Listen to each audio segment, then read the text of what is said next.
Waalaikumsalam warahmatullahi wabarakatuh. Masya Allah, Allahumma sholli ala Sayyidina Muhammad wa ala ali Sayyidina Muhammad. Apa kabar ibu-ibu? Masya Allah, ibu dari mana sebelah sini? Sebelah kiri? Bandung? Yang sebelah sini yang ungu-ungu?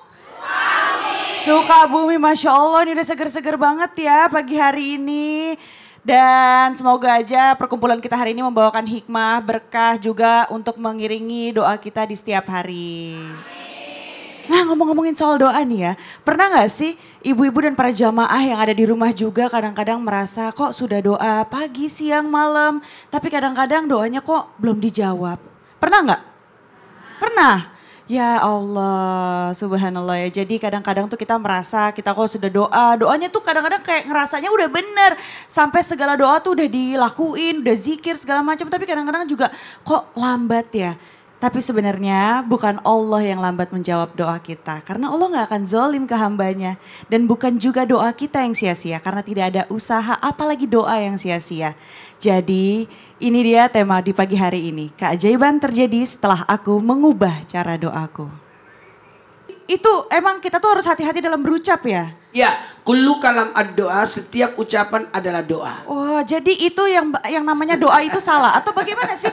Kadang-kadang kan aku bingung ya Ustadz ya. Emang ada ya doa yang salah? Emang bagaimana cara doa yang benar? Izin Ustadz. Oke, siap. Makasih banyak Selin dan izin Habib dan Ustaz Sam. Bismillahirrahmanirrahim. Allahumma shalli ala sayyidina Muhammad wa ala ali sayyidina Muhammad. Pertanyaan, ada enggak doa yang salah? Ingat ya, tidak akan mungkin ditolak permintaan hamba ke Tuhan. Tidak bakalan. Cuma mungkin kita yang merasa kok belum. Ya Allah, luluskan aku. Kok aku tidak lulus? Karena kau tidak sebut tahunnya. Jadi harus spesifik namanya kalau berdoa. Berdoa itu harus satu, ikhlas dalam berdoa.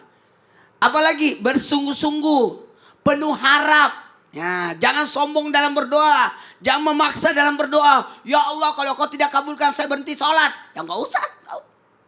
Jadi tidak boleh ada ancaman dan tidak boleh mendoakan keburukan.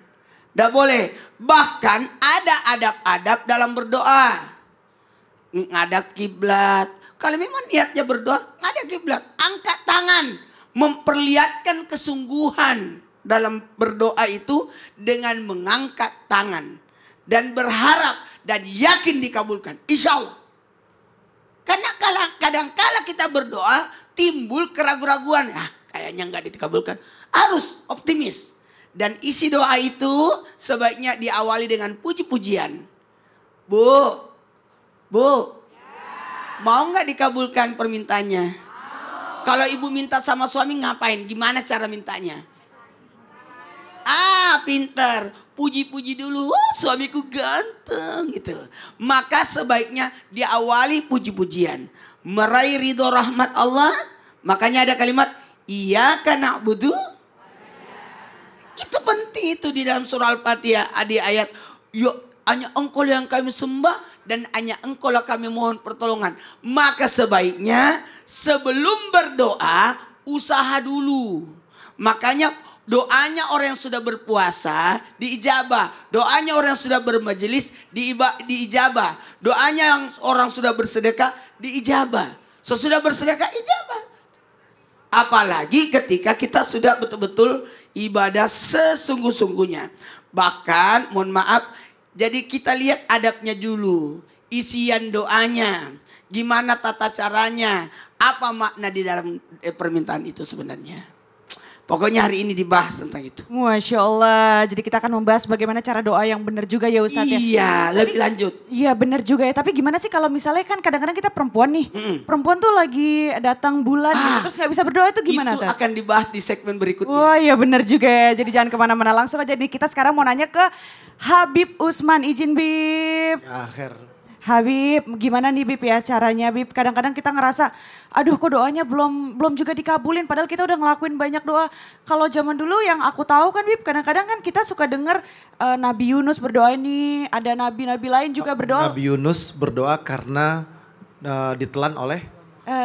Ikan hiu, ikan paus. Ikan paus. Terus kalau Nabi Zakaria berdoa meminta keturunan.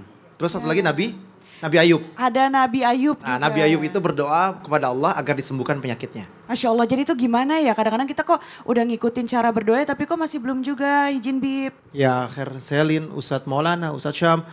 Bismillahirrahmanirrahim. Assalamualaikum warahmatullahi wabarakatuh. Assalamualaikum warahmatullahi Wabarakatuh. Alhamdulillah. Alhamdulillahil wahidil ahad. Alladzi lam yalid wa lam yulad wa lam yakul lahu kufuwan ahad. Laisa kamitsli syai'un wa huwas samiul basir. Summa fasalli wa sallim wa barik ala sayidina wa nabiyina maulana Muhammadin wa ala alihi wa sahbihi ajmain amma ba'du. Segala puji bagi Allah Subhanahu wa taala yang telah memberikan kita nikmat iman, nikmat sehat walafiat, yang insyaallah penonton di rumah dan penonton di studio mendapatkan ilmu yang bermanfaat dari guru-guru kita, bisa diamalkan dalam kehidupannya sehari-hari. Amin. Amin ya Allah ya Rabbal. Ketika seorang hamba memiliki sebuah permohonan, permintaan kepada Allah Subhanahu wa taala, maka berdoalah sebagaimana doanya ibunya Imam Bukhari. Imam Bukhari kecil itu tidak bisa melihat. Tetapi ketika Nabi Ibrahim alaihissalam datang kepada mimpi ibunya siapa? Ibunya Imam Bukhari. Dikatakan bahwasanya apa? Berdoalah kamu dengan hati yang yakin, dengan yang khusyuk, dengan cara yang baik minta kepada Allah. Bahwasanya apa? Doamu berarti doa seorang ibu itu sama seperti doa Nabi. Janganlah dengan hati yang goflah, dengan hati yang lalai, sehingga Allah kabulkan doanya. Imam Bukhari kecil bisa melihat. Imam Bukhari kecil bisa melihat. Berkah siapa? Berkah daripada doa ibunya. Di sini bagaimana cara kita berdoa? Berdoa adalah dengan keyakinan kepada Allah Subhanahu wa taala, mukhlisin, ikhlas kepada Allah dalam beribadah kepada Allah. Kunci yang pertama adalah ketika seorang hamba yang dikatakan di dalam Al-Qur'an, ya ayyuhalladzina amanu, hai orang-orang yang beriman. Bahwasanya apa? Sembahlah Allah, beribadahlah kepada Allah, tunduklah dan patuhlah kepada Allah. Ketika dia ibadah, tunduk dan patuh kepada Allah Subhanahu wa taala. Wa ma khalaqtul jinna wal insa illa liya'budun. Aku ciptakan engkau untuk beribadah kepadaku. Ketika hamba sholat 5 waktu, dia khusyuk kepada Allah, mukhlisin, ikhlas kepada Allah untuk ibadah kepada Allah, maka Allah kabulkan doanya. Tetapi ketika hamba tidak ikhlas ibadahnya, tidak menyerahkan dirinya kepada Allah, tidak bertakwa kepada Allah, bagaimana mau dikabulkan doanya? Kita kalau bekerja di satu perusahaan, satu tempat, tapi kita tidak ikhlas bekerjanya, ugal-ugalan, malas-malasan, datangnya juga semaunya aja, nggak mungkin kita mendapatkan bonus, nggak mungkin kita bisa mendapatkan gaji, dan nggak mungkin menjadi manusia yang terbaik ataupun orang terbaik ataupun menjadi pegawai terbaik. Maka berdoalah kepada Allah, fad'ullaha mukhlishina lahuddin, minta kepada Allah ikhlas bahwasanya ibadahnya menjadi ibadah yang baik, dan minta kepada Allah tanpa apa? Tanpa keraguan, dengan keyakinan. Masya Allah Habib. Jadi memang ya kita memang harus tulus dan ikhlas dalam berdoa. Pemirsa, kita akan kembali lagi setelah yang satu ini. Tetap dengan tema kita keajaiban terjadi setelah aku mengubah cara doaku. Jamaah jangan kemana-mana, tetap di Islam itu indah. Jamaah. Oh jamaah. Alhamdulillah.